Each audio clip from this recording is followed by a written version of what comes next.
It's not a game, it's a rich thing.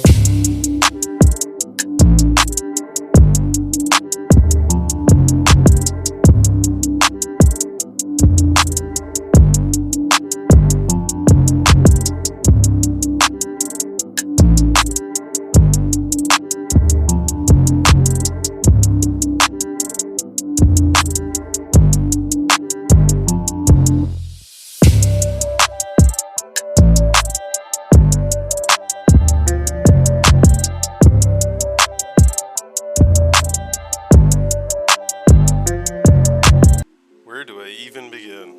Holy fuck. Well, for starters, I think I might be back, so that's good news for you guys. Why did we stop riding? Or why did I stop riding? So, between all the builds and the K&M breaking a million times and just everything breaking and then needing more things, you know, the bigger the better, the more you have to do to it, which is kind of normal with everything, but doing YouTube on the side with it became more of a job than a hobby, and that's kind of where I was starting to draw the line. But at the same time, they shut down the place I used to go riding at, so it almost gave me a perfect opportunity to take a break. I mean, I probably should have kept making videos, and I definitely should have kept up with the build on the truck, but I didn't. I took a million photos, and I think what I'm gonna do is just kind of like go over the truck build and how that kind of came to be.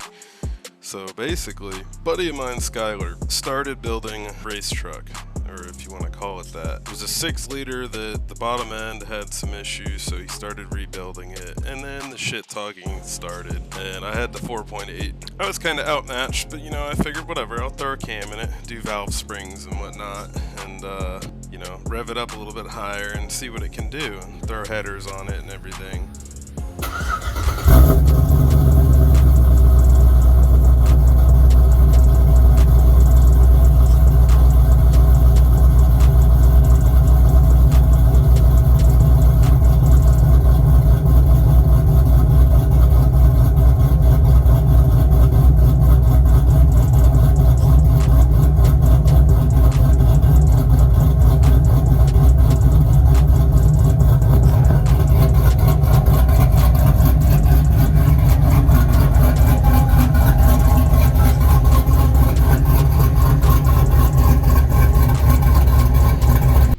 And I did that, and yeah, it was pretty cool, but it was still a 4.8. You know, maybe with the torque converter, that thing really would have felt like it was waking up.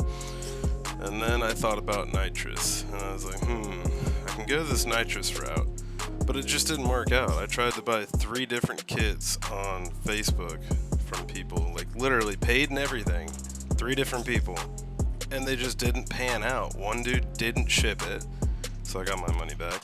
The other dude told me he was sorry. He like couldn't, he already sold it or some shit. And the other dude, I don't remember, but I was just like, alright, it's a sign. It's a sign. We're not going the nitrous route. So I talked to my boy Sticky up at his dyno shop, and he said, yeah dude, bring it in, let's do it. Let's get you hooked up.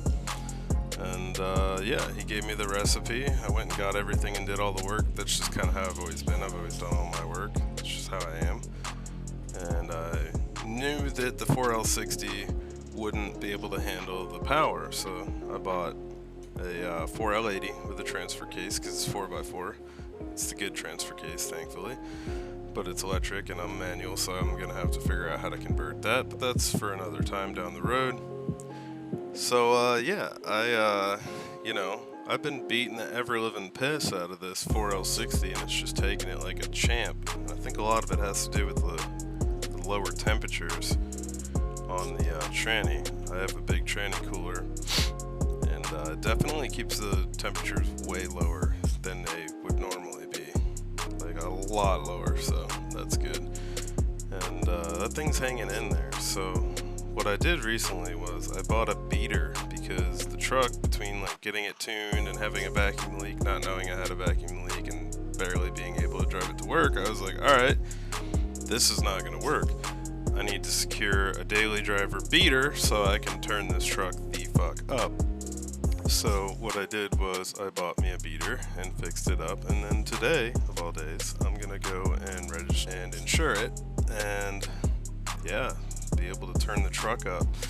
So the transmission is built, fully built, I should say, good to 1,000+ horsepower. It's got the billet input shaft, Drake's Performance Stage 3 kit in it, and they say it's good to 1,000+ or above. So I don't plan on being in the 1,000 horsepower range because I will definitely lift a head before I get near those numbers or max out those heads.